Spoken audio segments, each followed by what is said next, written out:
Hi, You're this is getting Andrew flavors. with Askimo TV, and I have such a fun guest with me today, Dr.Stevanne Auerbach. She's trained in child development, psychology, education, and special education, and is one of the nation's leading professionals on children's play and educational toys.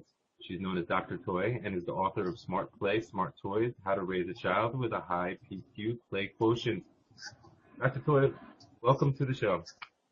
Thank you so much, Andrew. It's a pleasure to be here and to talk about my favorite subject, play and toys.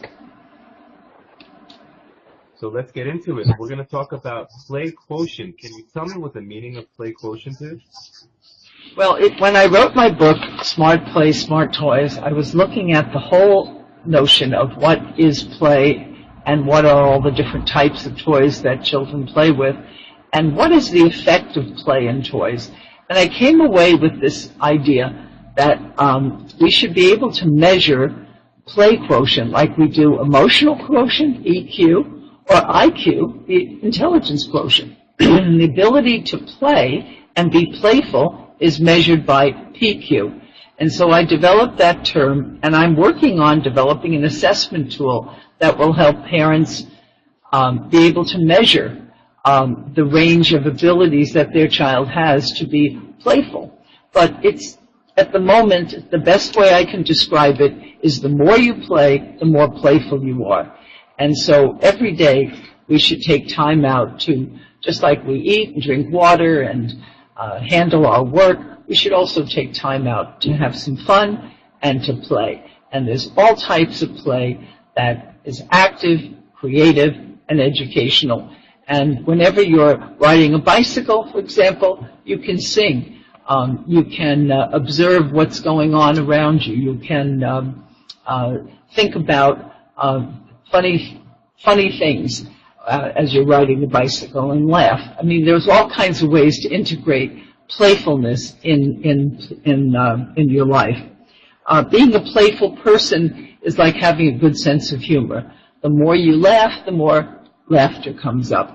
And so it's a good thing to be as playful as we can be, spontaneous and as relaxed as we can be. It's certainly better than being stressed out and not feeling good. Play helps our health and our well-being, peace of mind, and getting along with each other in a more positive way. And when I think of play, I think of it as a very positive experience, something that builds teams and builds cooperation and builds good thinking and creativity. When talking about play quotient, when should a parent evaluate their child's play quotient? Well, I'm not thinking so much about evaluating as I am participating.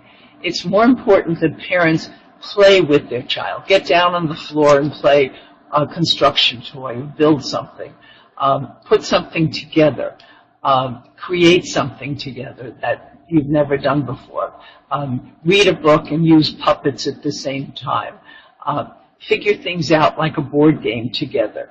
Having fun together builds the parent-child relationships. When teachers introduce chess in the classroom, they're helping their children learn to think better, to cooperate, to figure strategies out, to learn how to play a game is a very important educational tool. So I'm interested in expanding the opportunities for children to learn how to play both at home and at school. And it's very important. So it's more important than measuring or evaluating it. It's engaging in it. That's what's most important. How can a parent help to raise their child's PQ? Well, one of the things that are very important is to understand that play happens from being a baby, from a baby until you're a senior. And play is a process. We never stop playing. We can play games, we can use puzzles, we can do construction products, we can collect toys, we can make toys. There are many different aspects of play, and so it's all a process. Is it natural for children to have different maximum levels of PQ? the whole idea of explaining what children are interested in happens through observing children, learning what their interests are, and watching how they play with each other. That's what's really important in the play experiences. Children learn through a whole variety of experiences, and they need concrete experiences to understand how best to figure things out, like they do with blocks. They create things themselves. So it's very important that they are understood when they're at play, that this is the child's work. Play is part of this whole process of learning. When can a parent identify with their child if they have an adequate PQ level for their age? Well, when the child is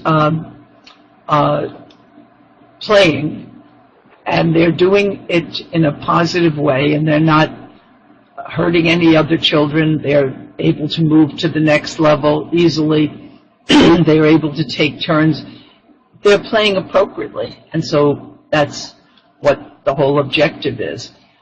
Children have to learn how to take turns and how to cooperate in play, whether it be at home or in the school or in the playground. Well, Dr. Toy, I want to thank you very much for giving your time and expertise with Askimo TV today. We appreciate it. Thank you so much. It's been a pleasure.